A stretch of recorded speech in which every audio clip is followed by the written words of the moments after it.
to talk to you tonight about equations with the ellipse.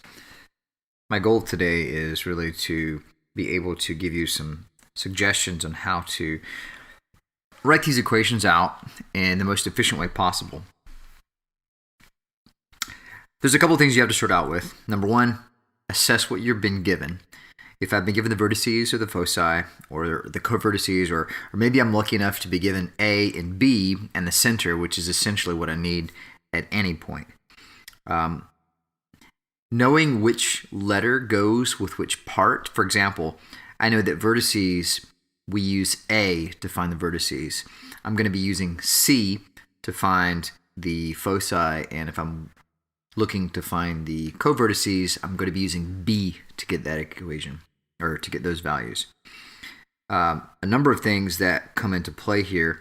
Number one is the relationship between A, B, and C. We're going to be using A squared minus B squared equals C squared. I know there's a different way to write that. You could say A squared equals B squared plus C squared. I tend to write it equal to C squared because I'm looking to find C most of the time. And in this case, we're going to be starting out with our vertices.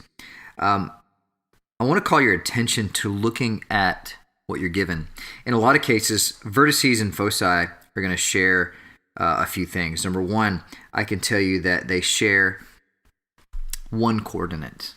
In this case, the vertices and the foci share the y coordinate. Means that they're going to exist on the same y value, right? So if it had it here or here, they're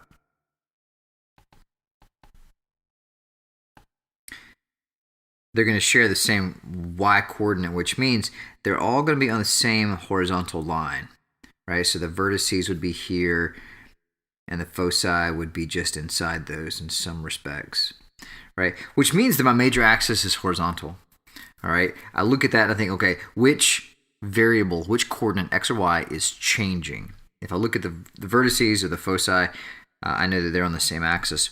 I can look at those and I can say that because they're the same, I can tell you that that's what's going to be going on. Anyway, that's step one. Look at what's changing. That's going to give me, for center, I know that I'm going to have something, comma, 5. I know that because the center lies within the middle of that. And I know I'm going to have a minor axis that goes like this. Now, I'm not trying to graph it today, so I'm not really going to take the time to do that. However, if you'll take a second, if you're given anything that looks like this, where you have a coordinate plus or minus some radical thing, right? You can see that in several of these, right? You can see that in both the vertices and the covertices in this example right here. So, right, so you have 3 and then -1 plus the radical here, and then 3, -1 minus the radical. Interestingly enough, I have the same kind of situation happen. I have the 3 plus something, the 3 minus something, and I have the -1 for the y coordinate. If I look at some of these others on this page, I can come down here and I can say, look at the foci. Here it's 2 plus the radical, -8, then 2 minus the radical, and -8. And I have a coordinate that repeats, right? It has the same x coordinate. The foci here, the endpoints of the major axis, by the way, these are my vertices. That's just another way of calling vertices. I can see that they do share a single coordinate here, right? They share the coordinate of -10 for both of them. So with the radical in the example I showed you in number 3, like this one, as well as the one over here in number 1 and 2. Let's take 2 for a second. This is giving me the center of my equation every single time I'm been given any kind of situation where I'm looking at the radical, right? I can tell you here, the center is going to be 3, -1, right? And I can see that in this one really easily because I have a 3 and a -1, a 3 and a -1, 3 to -1, 3 and a -1. I'm looking for, if I could just delete the radical part of that, I'm kind of given a little bit of a shortcut, a little bit of a glimpse into seeing the center of the equation. Let's go back to number 1 and do the same thing. I can tell you my center is going to be -9 and 5. Now, I could take this in a more of an algebraic approach. I know that the midpoint between the vertices or the foci or the covertices, the midpoint So add the x's together, divide by 2, add the y's together, divide by 2. If I use the midpoint formula, I'm always going to be given the center. It's the midpoint for both axes, right? So that's one thing you can do. The next thing is to realize that when I've been given that plus or minus the radical part, if I'm dealing with vertices, I've been given A, which is what we have here. That's going to be A. In this example here, that's A. In this example, where I'm adding and subtracting, this one's going to be B because the covertices deal with finding B. So let's take that example and kind of, number one, and write out what we need. I know that I have a horizontal major axis because I've drawn that picture. The X is what's changing, so that's the way the major axis runs for vertices. Same thing for foci. So I'm going to write the general equation down. So it's X minus H squared over the A squared because it's the major axis is horizontal like the X axis plus Y minus K squared over B squared, which is equal to 1. If I have the center A and B, I have everything I need, and that's guaranteed in every example. If you can get center HK, A and B, you're done. Okay, make sure you know which equation you're working with, but other than that, you're done. Let's plug in what I know already. It's going to be X minus -9 squared over A squared. Well, I know what A is. A is the square root of 185, so I'm going to square that. 185 plus Y minus K, well, K is 5, squared over B squared. I don't have B squared yet, right? That's the one thing I don't have. So if I'm pushed to move on, I just found 75% of the problem. And I mean, don't get me wrong, finding B here is not a hard task. I'm going to go ahead and plug it in, right? I know that if I can tell you how far is it from the center to the focus, then I've got it. Or if I wanted to use the distance formula, the distance from the foci to the other foci is going to be 2 times C. Well, how far is it from -4 to -14? Because that's the one that's changing. So the distance between the two of them, well, that's 10, right? Right. If I say -14 and I add 10 to that, I'm going to get to -4. Or if I subtract the two, -14 minus -4, I'm going to get a -10, but we're talking about distance here, so it's always positive. So I know that there's a difference of 10 units here. That means that my C is 5. Okay, and so the way we work this out is we're going to go back to our equation up top. It's going to be 185 minus B squared is equal to 5 squared. Just again, to refresh your memory, what I did here was I said -4 minus -14. I took the part of the foci that was changing, right? And I just subtracted the two. You can use the distance formula as well, but that's a little bit of an overkill, right? And so when I do that, I'm going to get 10. Remember, this is equal to 2C. That's how far it is between the foci. If I were using the vertices to do this, then that would be 2A. If I were using the covertices to do this, it would be 2B. And then I just divide that by 2, and I get that C is equal to 5. And then I'm going to work this out. We're going to have 185 minus 25. That's going to be equal to my B squared. Now remember, I don't really care about taking the square root of B. I just want B squared, right? So if I subtract this, we're going to get down to 160 is equal to B squared. And that's the only thing I needed, right? So 160 is going to go right there. And then we end up with our final solution. Now, it took a long time to discuss that. It took almost 10 minutes to do that. And that's not nearly as long as you need, or it's way too much time. But I want to kind of talk about this at the beginning and give you guys a really clear picture of what all is out there, and you kind of grab on to what sinks in and make sure you can do these fairly well. Let's go on to the next question. I'm going to kind of move a little bit faster now. I'm going to go ahead, since I've already got the center laid out, I'm going to tell you that my A is going to be 2 square roots of 30. My B is equal to 2 square roots of 10. Now remember, if I have HK, A, and B, and I know the orientation, I'm pretty much done. Let me square these two, right? A squared, well, this is a little tricky. 2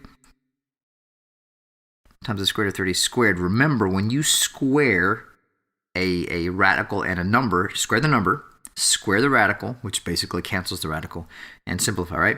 So this is going to give me 4 times 30, or 120. For b squared, we're going to do 2 square roots of 10 squared. That's going to be 4 times 10, which is going to give me 40. Now, here again, looking at the vertices, just like last time, if I look to see which coordinate's changing, right? So it looks like 3 is the same. So for all the two vertices are going to be have the same x-axis, x value, right? So there's a vertex, and that's a vertex, and that's on the same value of 3 on my x-axis. That means that my major axis is running vertically because the y value in this case is changing. And so I know that I'm going to need this generic formula. It's going to be x minus h squared over b squared plus y minus k squared over a squared. Remember that in this example, in the ellipse, a is always greater than b. A represents the value that I'm using to find the major axis, the vertices. It's always going to be bigger. Okay, so obviously we're just going to plug everything in and we'll be done. So it's going to be x minus 3 squared over the b squared. In this case, that was 40 plus y minus negative 1 squared over a squared. In this case, it was 120. That's equal to 1, and that's it. Okay, let's keep going. Number 3, this one is, if I get there. Number 3 will give us the foci. Remember, the foci and the vertices all are on the same kind of similar axis. They're on either on the major axis. And so I can tell you my center. It's nice that we have one of those radical symbols here. It's the 2 and the negative 8, right? I can see that in those places. And so we have the center of 2, negative 8. Here again, if I didn't remember that, the midpoint formula always works. I can tell you that C is 3 square roots of 11. To find my B, I take the covertices and I'm going to subtract the changing coordinate. And so we're going to say negative 7 minus negative 9. So that's going to end up giving me negative 7 plus 9. So I'm going to get 2. We're going to get 2 equals 2b. Remember, the distance between the covertices is twice b. So I'll divide by 2. That's going to allow me to find that b is equal to 1. That's always nice. All right, so we have c, we have b. Let's find a. So a squared is equal, or a squared minus b squared equals c squared. Remember, this is not the Pythagorean theorem. So let's plug it in. A squared minus b squared, which is just 1, equals c squared, which is going to be 3 square roots of 11. And so we'll square that whole thing. That's going to be 9 times 11, or 99. Which means I'm going to get a squared is equal to 100. I've got everything I need. Let's go ahead and write this down. And so we know that my foci, I'm looking at the coordinate that's changing. All right, if I had a focus here, I'm going to be adding and subtracting an x coordinate, which means my foci are going to be horizontally apart, which means the major axis runs horizontal. So we're going to need the general equation x minus h squared over a squared, because the major axis runs like the x-axis. And we're going to have y minus k squared over b squared equals 1. Let's plug everything in. We're going to have x minus 2 squared divided by a squared, which is 100. Then plus y minus k, which is negative 8 squared, divided by b squared, which is just 1, which is equal to 1. Now, the 1 here at the bottom, this is not technically required. You are welcome to keep that if you want to keep it in there, but typically I tend to write that value down, which is totally fine. But if you do not want to, it is up to you. Okay, let's keep it going. Here again, I'm going to kind of run a little faster here. I'm going to tell you that my center is going to have an x-coordinate of -10. And I want to figure out what's the midpoint between these two values. Here's one of the first times where I don't get the center right off the bat, but I can find the midpoint in these two values, right? And so let's just do the whole midpoint formula. So it's going to be -10 plus -10 divided by 2. That's the x-coordinate, which you already knew that one. And it's going to be 4 plus -2 all divided by 2, which gives us -20 over 2. And we're going to get 2 over 2, which turns out to give us -10, 1 as my center, right? This is where we'd use the midpoint formula to kind of weird. And I could have used that with either the major axis endpoints, which are the vertices, or I could have used it with the foci, because it's always the center of everything, which is why we call it the center. Okay, we know that the A value is the distance from the two different vertices, right? So this distance to this distance. So I'm going to take the coordinate that's changing. I'm going to subtract them, right? So 6 minus -4 is equal to 10, which is 2a. Those coordinates are 2a apart, which means a ends up being 5. We're going to do the same thing with the foci. This is going to allow me to find c, right? I'm going to say 4 minus -2 divided by 2. To finish out to finding c, we're going to subtract and then divide by 2, and that's going to give me my c value, which in this case is 6 divided by 2, so 3 is equal to c. All right, so I found out the distance between the two was 6 units apart. So you divide the 2, you get c equals 3. So we're going to have 25 minus b squared is equal to 9. So b squared ends up being 16. Okay, so we've got everything. Let's figure out the orientation. We've got my center, we've got my a, and I've got my b squared.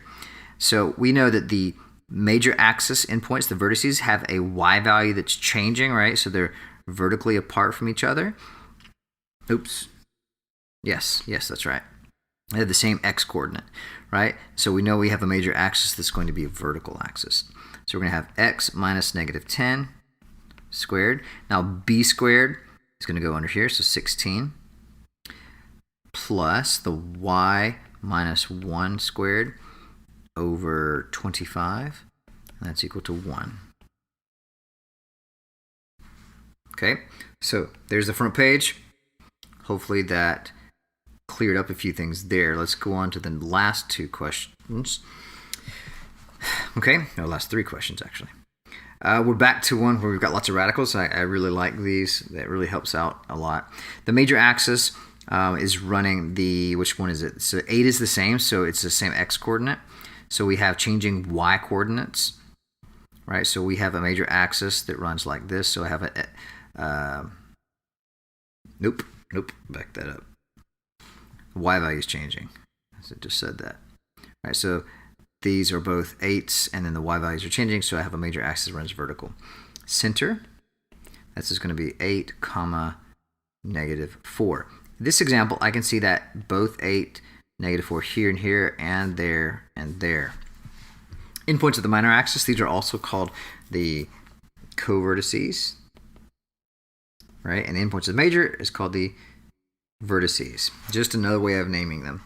I also can tell you that A in this example is 5 square roots of 7. B is the square root of 65. So B squared, which is nice, is 65. A squared is going to be 25 times 7. So that's what, 140, 175? I believe that's correct. And so that's going to be equal to a squared. That's everything I need. I'm going to be using x minus h squared over b squared plus y minus k squared over a squared. I know that's that case because I know that the major axis is a vertical axis. So a goes under the y. Here again, it's going to be x minus 8 squared over 65 plus y minus negative 4 squared over 175 equals 1. This one was nice. It gave me the vertices and covertices, which allows me to find A and B relatively quickly. And it had the radical involved, so I got to see the center almost instantly as well. Let's keep on going. Number 6. So this one, if you look at it, what it tells me, center, right, off the bat, they give me HK. That's really nice. If I graphed that center just as a rough sketch, 0, -6 would be here. So there's my center. What I'd like to get an idea is I'm looking at the coordinates. All right, another way of doing it versus just looking at the numbers is I'm going to graph the vertex as well. So I'm going to go out to 6 here and down to -6. So I've got a vertex here and a center there. It means that this is going to be going like that. So the major axis is going to be running horizontally. So I know that the distance between these values, this one and this one, this is your A value, which is also 6. The focus, they give us the other side of the focus. It's back this direction here, right? It's a -2 square roots of 5. But the distance from here to here, we call C.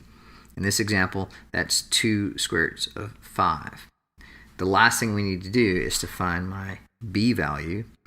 And we're going to say it's going to be 36 is equal to, no, I always say it's A squared minus B squared equals 2 square roots of 5 all squared. So we get 36 is equal to, this is going to be 4 times 5, so it's going to be, let me back that up. We're going to say 36 minus b squared is equal to 20. So really I'm going to subtract 20 from both sides and add the b squared. So I'm going to get 16 is equal to b squared. Okay, and so basically I'm going to write it out. It's going to be x minus 0, or you could just write x squared here. And that's going to be over 36. Because it's 6 squared. And then we're going to plus y minus -6 squared divided by the b squared, which is 16, and that's going to be equal to 1. Okay, I think the graph is probably the easiest of everything. I can tell you the center looks right here, right? You can find your minor axis here. Your major axis is here. Where they cross over, you got your center, right? So center is going to be equal to 0 for x, because I don't go left to right at all, but I go always down to -3 to get the center, right? I can tell you that A goes from 0 all the way out to 7, and that B goes from the center and it goes up 1, 2, 3 steps. I could find C if I really wanted to, but remember, I don't need to. I've got a horizontal graph, which means I have a horizontal major axis. So it's going to be x, or use just x squared in this example, divided by 49, because it's running like the major axis, like the x-axis, plus y minus -3 squared over 3 squared, which is 9. That's going to be equal to 1. And this concludes our graphing, well, our equation writing session. Take some time, look back at these. If you have any questions, please feel free to give me an email.